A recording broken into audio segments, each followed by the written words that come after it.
ito lang mag-edit sa post natin katulad nito.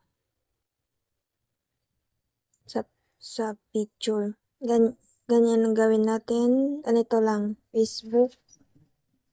So may click natin to. Then post. Click natin yan. Then click natin tong photo and video. Kuha na tayo dito sa may mga ito. Click natin ito.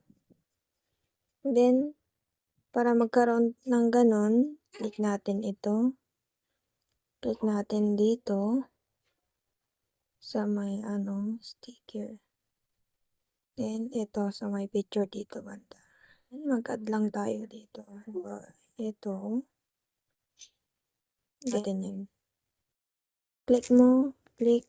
Kung ganyan pa iba-iba siya. Pwede mo siyang i-zoom. Ayan, ganyan.